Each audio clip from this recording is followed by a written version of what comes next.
لا حول ولا قوة إلا بالله العلي العظيم.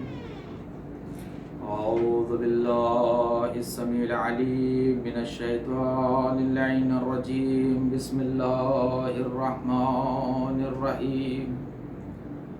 الحمد لله رب العالمين. الصلاة والسلام على أشرف الأنبياء والمرسلين سيدنا ونبينا وشفيع ذنوبنا مولانا بالقاسم محمد وآله الطيبين الطاهرين المعصومين المنتجبين المنتخبين. أما بعد، قال الله تبارك وتعالى في القرآن الحكيم وأصدق الصادقين وقوله الحق. بسم الله الرحمن الرحيم. إني جاعل في الأرض خليفة. صلوات اللهم صل على محمد وآل محمد. حضرات گرامی، معزز سامعین، ماتمداران سید الشہداء، آج کی ہماری یہ دوسری مجلس بسلسلہ حسین و منی وعنا من الحسین کے عنوان سے. پہلی مجلس میں میں نے کچھ ملحوظات جو بیان کیے تھے اسی سے ملتے جلتے آج بھی آپ کے سامنے پیش ہوں گے. آج ہم دو محرم میں وارد ہو چکے ہیں. بڑی تیزی سے یہ دن گزرتے ہیں. عزیزان محترم، خداوند متعال اپنی پاک و پاکیزہ کتاب کہ جسے ہم اور آپ قرآن مجید کہتے ہیں، یہ قرآن مجید وہ کتاب ہے کہ جو ہر طریقے سے پاک و منزہ ہے، اور یہ کتاب پروردگار عالم نے سب سے پہلے لوح محفوظ پر رکھی، اور اس کے بعد جب یہ مکمل ہو گئی تو اسے زمین پر نازل کر. لوح محفوظ پر قرآن کو وجود بخشنے والا پروردگار عالم ہے، اور یہ مسلمانوں کی ایک ایسی کتاب ہے جو معجزہ بھی ہے اور تا قیامت تک باقی رہنے والی کتاب ہے، جسے ہم اور آپ قرآن مجید کہتے ہیں. اس کے بہت سے نام ہیں، لیکن میں اپنے موضوع پہ رہوں اور گفتگو اپنے وقت پر انشاءاللہ تمام ہو جائے. قرآن مجید جس میں پروردگار عالم نے 114 سوریں نازل فرمائے، یہ وہ کتاب ہے کہ جس کا چھونا بھی بدون وضو منع ہے، حرام ہے، چاہے وہ کوئی بھی حروف. عزیزان محترم، قرآن مجید یہ وہ کتاب ہے جو پاک و پاکیزہ ہے. اس کو وجود بخشنے والا وہ پروردگار کی ذات ہے، اور لوح محفوظ پر جو اس قرآن مجید کو لکھ رہا تھا وہ کوئی اور نہیں، علی ابن ابی طالب تھے. اللہم صلی اللہ علیہ وسلم.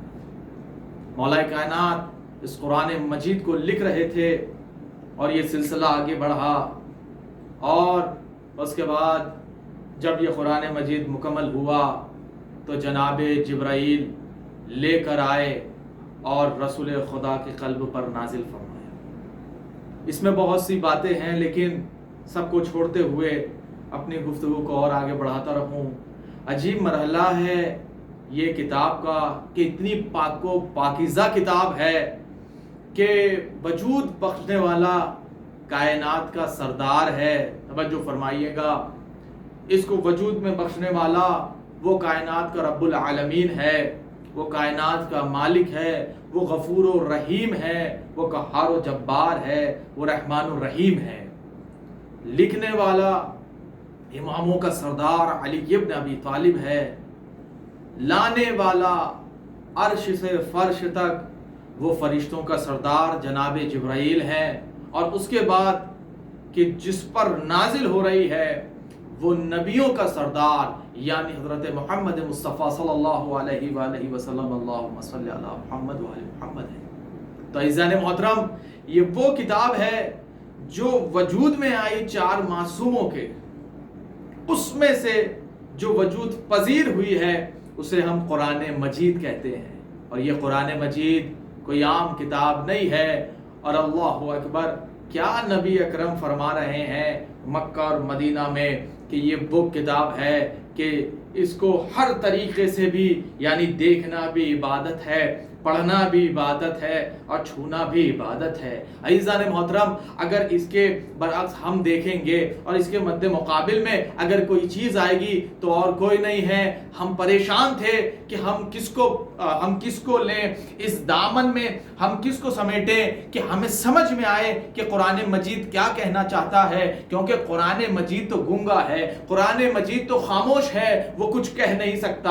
لیکن آئیے ہم کس کو کہیں کہ وہ قرآن مجید ہے جو کچھ کہے۔ لیکن آئیے عزیزان محترم، ایک جگہ ہے جہاں پیغمبر نے ہمارے یہ فکر جو ذہنی آپس میں مل رہی تھی، الجھ رہی تھی، پریشان ہو رہی تھی، غمزدہ ہو رہی تھی، وہیں پر رسول اکرم نے فرمایا القرآن مع علی، علی قرآن کے ساتھ ہے، قرآن علی کے ساتھ ہے۔ توجہ فرمائیے گا، علی قرآن کے ساتھ ہے، قرآن علی کے ساتھ ہے، ججتا بھی ہے، شایان شان بھی دیتا ہے، عبادت بھی دونوں کی برابر ہے۔ اس قرآن کو دیکھنا بھی عبادت، علی کو دیکھنا بھی عبادت، قرآن کا چھونا بھی عبادت، علی کو چھونا بھی عبادت ہے۔ توجہ فرمائیے گا عزیزان محترم، میں نجف میں بیٹھا ہوں کیونکہ بہت ساری باتیں جو آپ کے سامنے کرنا تھی انشاءاللہ آگے والی مجالسوں میں کروں گا کہ اس نجف اشرف کی برکت کیا ہے کہ جہاں پر علی ابن ابی طالب مدفون ہے، کیونکہ یہاں پر جو زائر زیارت کے لیے آتا ہے اگر ایک ایک قدم بھی آگے بڑھاتا ہے اس کی بھی زیارت ہے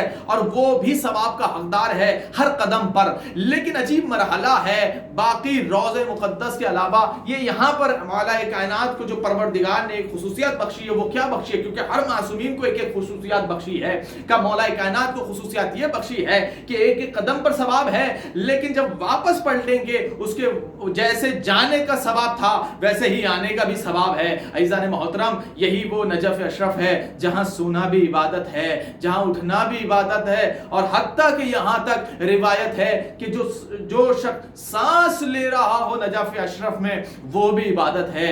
تو یہ کیا منظر ہے اس نجف اشرف کا کہ جو لوگ یہاں پر آتے ہیں اور زیارت امام علی ابن ابی طالب علیہ السلام کرتے ہیں، ذریعہ مقدس کو چومتے ہیں، بوسہ دیتے ہیں اور اپنا عہد و پیمان کرتے ہیں۔ کیا عہد و پیمان کرتے ہیں کہ مولا ہم آپ کے چاہنے والے ہیں، مولا ہم آپ کے ماننے والے ہیں، مولا آپ جو فعل انجام دے رہے تھے اس پر ہم اس پر گامزن رہنے والے ہیں، وہی جو آپ کا طریقہ تھا، جو پروردگار عالم نے آپ کو صراط مستقیم بنا کر بھیجا ہے، تو مولا ہم اسی صراط مستقیم کے راستے پر چلنے والے تھے۔ عزیزان محترم، بھئی یہاں پر میں ایک جملہ دینا چاہتا ہوں امام حسین علیہ السلام نے، کیونکہ مجلس سید الشہداء ہے اس لیے میں ایک رخ دینا چاہتا ہوں آپ کو کہ امام حسین علیہ السلام نے ایک جملہ کہا تھا روز عاشوراء کا۔ کیا کہا تھا کہ جیسے مجھے صحابی ملے، نہ میرے نانا کو ملے، نہ میرے بابا علی مرتضیٰ کو ملے، اور نہ میرے بھیا حسن کو ملے، لیکن میں یہاں ایک جملہ رک کر کہنا چاہتا ہوں،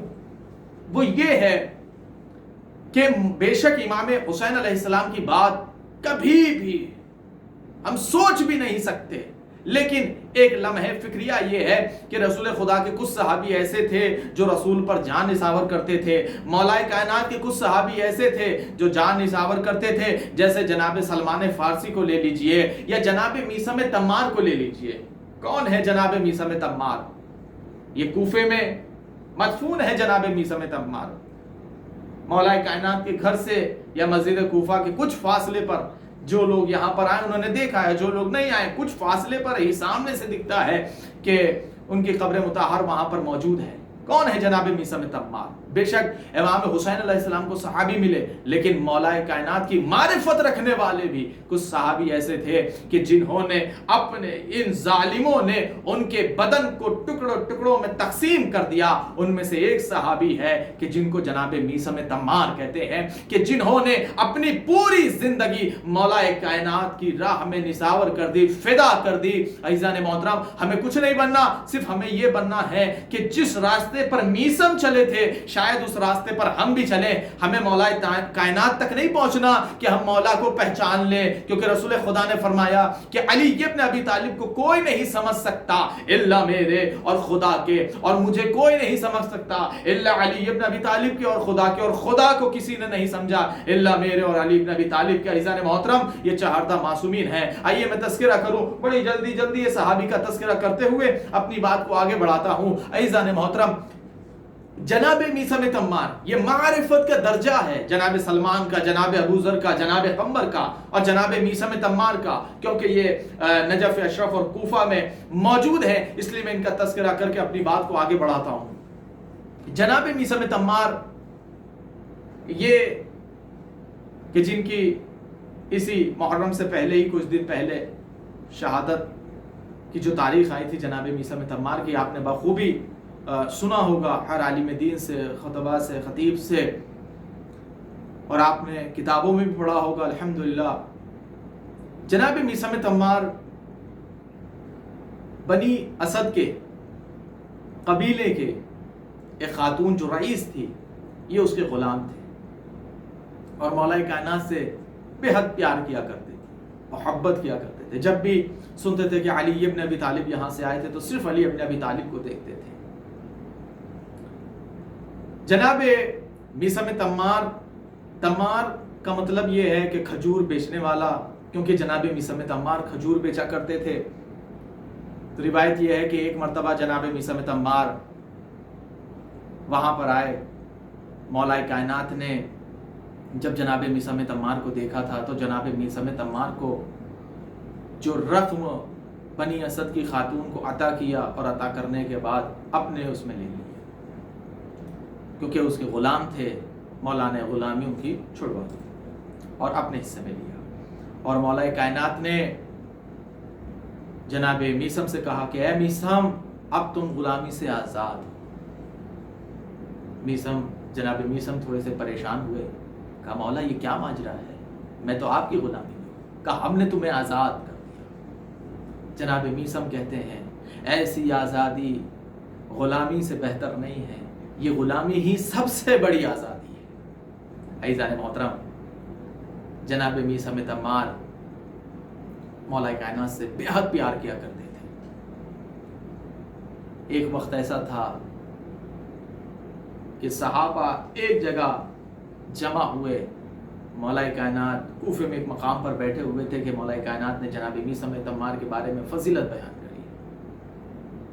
فضیلت بیان کرتے کرتے سب مسکرا رہے تھے، اور جیسے ہی کہا کہ اے میثم یہ مقام دیکھ رہے ہو، کہا جی مولا، کہ یہاں پر تمہارے ہاتھ کاٹے جائیں گے، کہا اے میثم یہاں پر تمہارے قدم کاٹے جائیں گے، اے میثم یہاں پر تمہیں سولی پہ لٹکایا جائے گا، اور اے میثم یہیں پر تمہاری زبان ہماری محبت میں قطع ہوگی، کاٹ دی جائے گی۔ عزیزان محترم، بڑا عجیب مرحلہ تھا، سب پریشان تھے، لیکن جناب میثم تمار مسکرا رہے تھے، اور مسکراتے مسکراتے جناب میثم تمار اور صحابہ نے جیسے ہی جناب میثم تمار کو دیکھا، آواز بلند کہا کہ اے میثم مسکرا کیوں رہے ہو؟